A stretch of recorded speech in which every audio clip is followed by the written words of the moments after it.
Welcome to another edition of CSEC Literature Circle, where we invite you to join an exciting and informative exploration of those poems that appear on the CSEC English B syllabus of 2018-2023. My name is Leslie Lett, and today we are fortunate enough to have with us three experienced teachers of literature. And from my immediate left, we have Miss Carolyn Garner, Miss Rosemary Rudder, and Miss Kerry McLean. In this episode, we are going to critically examine the poem Dulce et Decorum Est by Wilfred Owen. But before we get into the poem itself, it would be helpful if we gave you a little context to understand the poem within. Who was Wilfred Owen? When did he write? About what did he write? Well, Wilfred Owen was born in 1893, died in 1918, a week before the World War I ended. He was a soldier in that war, an officer actually. That war took place between 1914 and 1918 and claimed the lives of 17 million people, many of them very young men, as was Mr. Owen. Mr. Owen was known as a war poet. His poems dealt with the horrors of war. He wrote to his mother, "Here is a gas poem done yesterday about the poem we are going to look at." He was very upset that war was pictured as something noble and glorious and to entice naive young people into enlisting, which is what he did. His poems also look at the effects of something new that entered warfare in World War I, and that was chemical warfare. In World War I was the first use of chlorine gas and phosgene gas, and the terrible effects that had, and the images it created in Mr. Owen's mind. And when Miss McLean reads the poem, you'll understand exactly where he's coming from.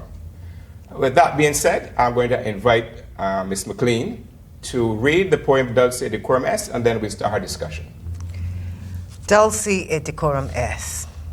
Bent double like old beggars under sacks, knock-kneed, coughing like hags, we cursed through sludge, till on the haunting flares we turned our backs and towards our distant rest began to trudge. Men marched to sleep. Many had lost their boots but limped on bloodshod. All went lame, all blind, drunk with fatigue, deaf even to the hoots of tired outstripped 5-9s that dropped behind. Gas, gas, quick boys! An ecstasy of fumbling, fitting the clumsy helmets just in time. But someone still was yelling out and stumbling and floundering like a man in fire or lime. Dim, though the misty panes and thick green light, as under a green sea, I saw him drowning. In all my dreams, before my helpless sight, he plunges at me, guttering, choking, drowning. If in some smothering dreams you too could pace behind the wagon that we flung him in, and watch the white eyes writhing in his face, his hanging face like a devil sick of sin. If you could hear at every jolt the blood come gargling from the froth-corrupted lungs, obscene as cancer, bitter as the cud of vile incurable sores and innocent tongues, my friend, you would not tell with such high zest to children, ardent for some desperate glory, the old lie, Dulce et Decorum Est, pro patria mori. Now we're going to discuss first of all the themes that this poem would explore and bring to the fore. Yes, so Ms. McLean, we start with you. Okay. When we read this poem, the obvious and immediate theme would be war and death. But when we look deeper, we also see that the poem speaks to patriotism and some of the propaganda that disguises itself as patriotism, especially at the time the poem was being written. The poem also examines the effects of post-traumatic stress disorder, which is not something that was labeled at the time this poem would have been written, which is something that only came into popular consciousness after the Vietnam War. Because even though the first part of the poem deals with the actual death of the soldier, the second part of the poem deals with the effects of witnessing this death on the persona. Now, I don't think we can look at this poem and look at it thematically without looking at its significance, its context, because at this time, young men especially were encouraged to go to war, to fight for their country. It was considered something noble. And today, as 21st century readers, we see it as a form of propaganda to more or less justify war and see the nobility in fighting and dying for your country. I think that would be the title, Dulce, yes, Decorum Est. And how sweet exactly, and lovely it is it brings out the irony of the title, Dulce and Decorum Est, which is obviously Latin and translates literally how sweet and noble it is. But as you read the poem, it becomes ironic because there's absolutely nothing noble or sweet that is being described here. And much of this is achieved through the imagery used in the poem and the diction. We have this image of this young man, and we can assume he's young because soldiers were generally very old, and he's dying, and the language used, things like cancer, bitter, devil sick of sin, his white eyes writhing. It is very graphic. It's very cinematic in its scope. And its depiction of the dying soldier. But I think he wants to impress upon us that war is a horrible thing. What a horror. And it was pictured by a lot by jingoistic appeals to come and fight for your country, the Latin phrase from Homer, Dulce Decorum Est por patria mori, how sweet and good it is to die for your country. And I think he's looking at I just said it's ironic, because in this poem, it is anything but sweet. It is anything but noble. But yet young men were sent to this war, thinking of certain nobility of it, and which I think he calls the big lie. Yes. Yes. So and also, yes, it was maybe the propaganda aspect, the propaganda how people were encouraged to join by giving these lovely notions of war and warfare without the actual the bloodiness of it, the goriness of it, the horribleness of it. Yes? Yes, it's almost as if they were hoodwinked, and there are certain references in the poem that really addresses the idea of this veil being put. If we look at the poem, these men were marching asleep, and the idea of not being conscious of what they were into.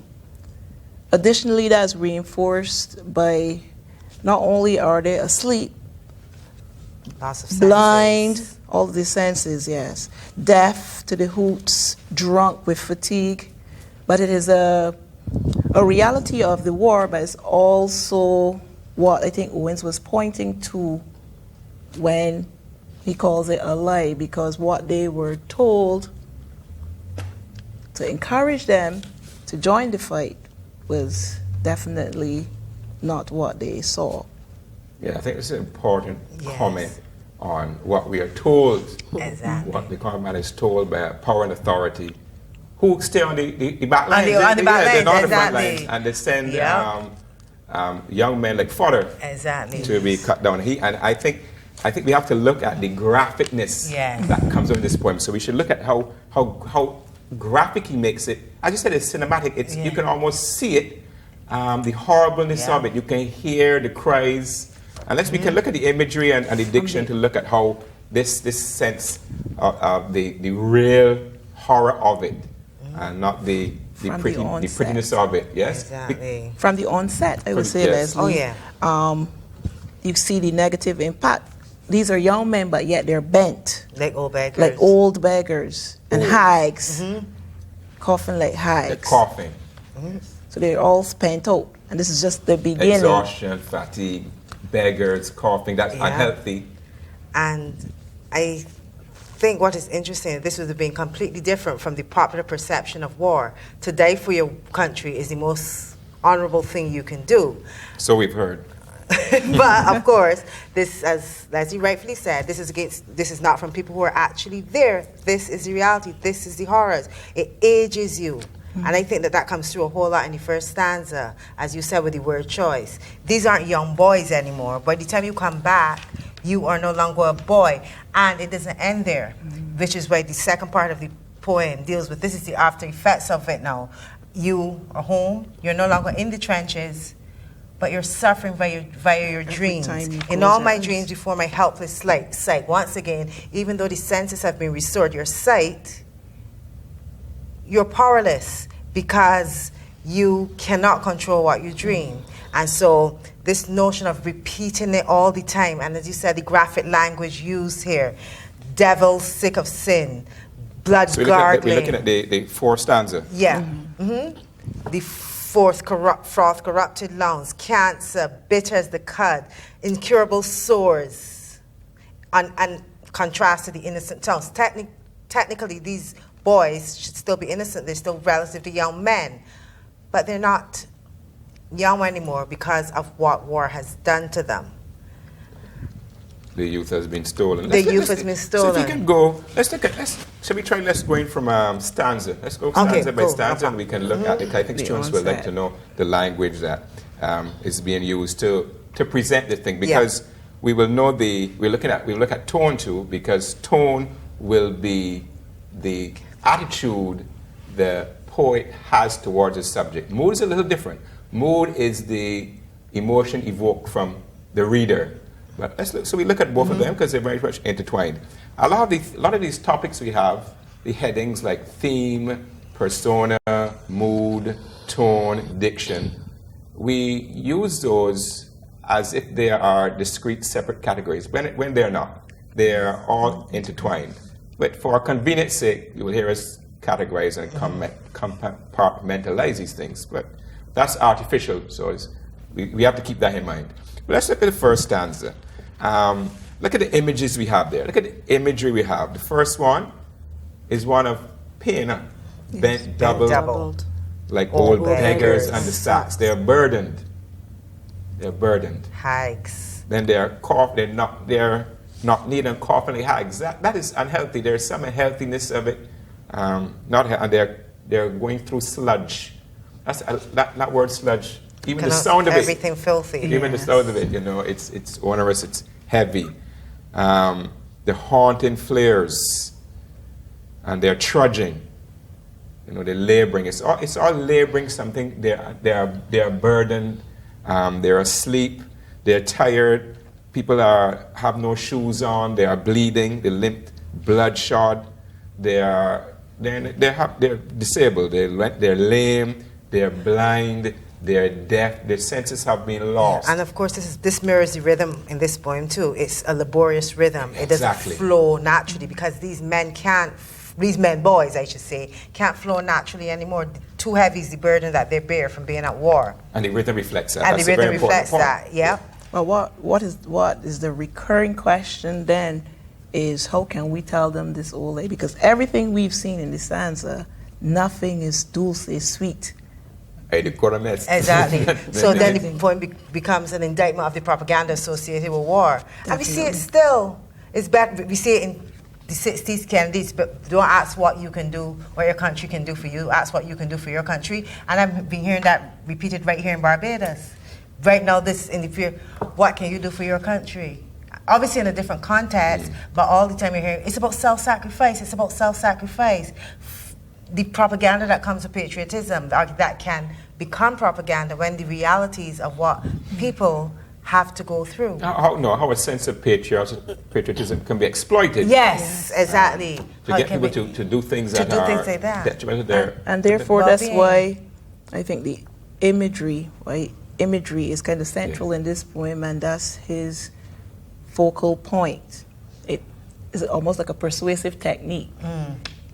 Reinforcing horrible image after horrible image from the beginning of the poem right Yeah. So down. Yeah. after Yes, the it never tragedy is changes. when then you hear all of a sudden, gas, Yes. gas, quick boys. Rhythm All of a sudden speeds something up. happens, speeds up. So they don't And then get we a have chance. this horrible. And if you know the chlorine gas, it's like a sea of green. Yes. And the fortune is, and the gases invade them, you know. And you have all of a sudden you fumbling, yelling. So that you have something going on now. There's a frenzy. It's an ecstasy. It's a frenzy as people try to mitigate against what's happening. The gas is coming. Gas.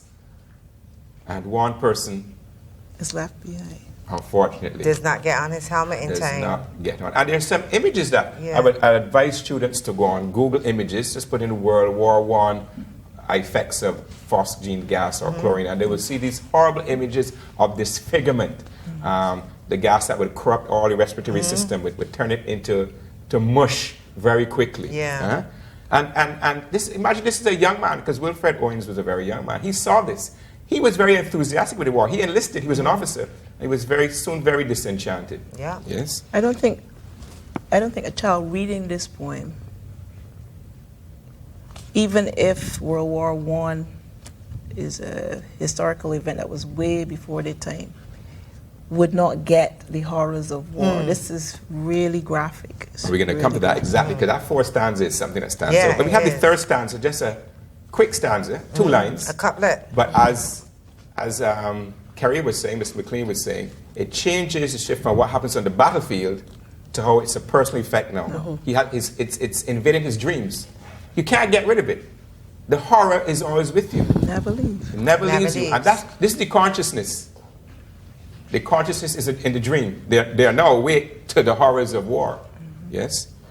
And then if added to that, you can see as well that he tries to bring in the reader into his consciousness. When he says, if in some smothering dreams you too could pace. So it's trying to make you feel as though you are in the situation with Exactly. him. He's If you went through bringing up this. these dreams that he has had throughout these years. So therefore, he wants you to experience what he has experienced as an individual. And the words used is guttering, Yes. choking, drowning. Yes. It's cancer. Since he said cancer. And then, as Caroline was saying, the fourth stanza where he invites you now. It's no longer something that you're looking Imagine. at. You are being brought into it. Yes, and he addresses the audience, and we have the man being flung into the wagon. Yeah. Flung. That's like a dehumanization. It's Yeah. like a sack of potatoes. No longer a human being, and that's what I think war does. That you talk about Totally 15 million, dehumanizing. 17 million statistics, but every one of those 17 million was a human being. Of course. With families and mothers and fathers, girlfriends, boyfriends, even some with children. And the effect of, even though 17 million were killed, the effect of it would have been much greater than that. So this flung in. I want us to look at the language of that fourth stanza, the imagery. I think Rose was doing it very well, so we can continue with Rose. Before we go on to that, I want to follow up on what Caroline was saying about the inviting you in, because it says, my friend. And that is really how people are sucked into going to fight for war. Yeah, we are all one. Yeah. Comrade, friend. Let's Yes. go. But then you go, and you I have to stay come back and in my live, office. and I stay behind, But let's get to the images. Inescapable horror. That's what Yeah, it is. yes. Inescapable. So the dreams are smothering. If you think of a fire that has been put out, it never quite dies. So you get those residual effects. But the residual effects, as we can see from the images, are so raw and so real. I like that raw. Yeah, it's so raw. You can hear at every jolt the blood come gargling, and you can actually Hear it. hear it. The So, white eyes are right then. You're appealing to the senses. it's- Yeah. so he really invited you and took you there. And he essentially addresses every single sense. You smelling it, you tasting it, you seeing it, of course, And you're feeling. and you're feeling it. And the evil of it, the devil's sick of sin. You Yeah. have the devil and sin. It's like evil, pervasive thing that you cannot escape. The gurgling of the corrupted lungs. I mean, you can see the froth of the tissue coming up. You can actually see that. It's that graphic. It's almost as if the poet is saying, how dare you tell the lie when the reality is this? Because you're not only fooling me, but you're going to fool other people. Yeah. Other people are going to fall prey to the jingoistic propaganda. Yeah. It's an old lie. And keeping that in mind, I wanted us to look at, because the last 4 lines it says, my friend, and it is thought that Wilfred Owen is responding to Jesse Pope, who had written a poem in 1915 encouraging young men and women, young lassies, to join the war effort. And I want Kerry to read that so it can contextualize what it was he's responding to. And this poem is called The Call because it's essentially a call for people to sign up. Who's for the call? Who's for the trench? Are you my laddie? Who'll follow French? Will you my laddie? Who's fretting to begin? Who's going out to win? And who wants to save his skin? Do you, my laddie? Who's for the cakey suit? Are you, my laddie? Who loves to charge and shoot? Do you, my laddie? Who's keen on getting fit? Who means to show his grit? And who'd rather wait a bit? Would you, my laddie? Who earned the empire's thanks? Will you, my laddie? Who swell the victor's ranks? Will you, my laddie? When that procession comes, banners and rolling drums, who'll stand and bite his thumbs? Will you, my laddie? And the thing about this poem, it seems to be making the distinction between those who are brave enough to go and fight for the country and the wusses, so to speak, who can't do it. And what Owen is saying is, don't mind them. You're no wuss for not wanting this. This is the reality of it. My friend, you will not tell with such high zest to children ardent for some desperate glory the old lie. Dulce et decorum est pro patria mori. Children, exactly. Now, this is always something in his poem, how children, are fat, young boys, young girls, have had their lives decimated and destroyed by these lies that are being told by power and authority. Okay, and I think that what's essential too, as we look at the two movements, you can look at this poem to see how it can be divided into first two separate sonnets. Lines 1 to 14 look at the impact of the event. It's actually dealing with the war times and the gassing and the young man dying. Lines 15 to 28, the after effects of it. This happened, he's home, but it doesn't go away. And lines 15 and 16, that couplet is more or less, you could argue it's an inverted sonnet, with the couplet coming first to prepare you for, this is what happens in my dreams. This ain't going away. This is part of my helpless sight. Well, it's a cycle, Carrie, because the couplet's there in the middle. It's like, you said inverted, but it's like part of a cycle. You can't really it separates the two, but it's still really not separated. No, because one is it's a cause and effect. Yes. Exactly. It says, but this happens on account of what happened before. I think it's important to talk when we talk about language and metaphors and similes and things like that, because the question is always not only identify it, that's the thing, exactly, but to comment on its effectiveness. And I always try to tell students how effectiveness is always dependent upon the purpose. What is the purpose of literary devices? Is to give to the reader a more vivid, sensual impression of what's going on. And to the extent that the device does that, it's effective. Something is effective by to the extent to which it fulfills its purpose. And I think in this poem, you're revolted. You're revolted. You can see, you can smell, you can taste. You can feel the horror of the deep horror. Every time I read this poem, and I think about the propaganda, I think of Camus saying, I think of Voltaire, those who can make you believe absurdities can make you commit atrocities. Exactly. Like the very same poem, The Call, this is suggesting that if you don't answer the call to serve your country, you're some kind of a coward, you're some kind of a wuss. And who wants to be one of those? And who wants to be one of those, especially this is the era of white masculinity ruling supreme. So this is what young white European men do. They go fight for their country. Of course, we don't live in the era of what do you call it when everybody's offended easily? Yes. Of political correctness. So no, but you can't use that against me. This I don't need to prove my masculinity through going to war, do you?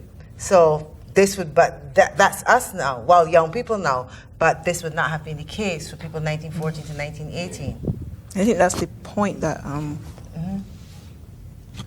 through the persona, that's the point that's being driven home. Yeah. So It's a lie. I've shown you horror after horror. So Owen is way ahead of his time. He's 100 years ahead of his time, so to speak. And it's strange. Yeah. It's ironic that propaganda was a main tool of the Germans Of in course. the Second World Yeah. War. Drove it. And essentially, I always say, if you look at contemporary time, you know which president, who's going to win the election, the one with the most catchy catchphrase, so to speak. This is the things we should look at. What the themes that are being brought out, the concept of patriotism, Yeah. the how do we look at propaganda, how we discern propaganda, war, conflict. Yes, and I think those are these issues that we would have to look at. And we had agreed that to end, we would let the students do some work. We don't just let them out of that. We want to involve students. So we had a number of questions, a few questions that we wanted to leave with you, the student, for you to consider. Now, all your teachers would have told you, literature is not so much to provide answers, but to get you to ask the right questions and to think about that. So I'm going to ask my panel to give some of the questions, and that's how we will end up this episode. Okay, I'll start. Do you think that military service should be compulsory within your country? That's one you have to think of. Is war a solution? What is the obligation one has to one's country during times of war or political unrest? What is propaganda? And the need to protect yourself from it. Have the information to protect yourself from the consequences of swallowing propaganda wholesale. And this one might be a bit challenging, but think about any war sounds, any sounds that you know, and contemporary sounds that are protesting war in any way. What are the effects of war as implied by any sounds that you may know? It might date me, but Bob Dylan has a Bob Dylan would be a great person to look at. Even The Answers Blowing in the Wind is one. Exactly. I think that would date me a little bit. Yes, even, no, but even me, Culture Club, but exactly. Boy George is And even stupid. like that Guyanese guy during the South Africa apartheid, Eddie Grant, he made a few as well.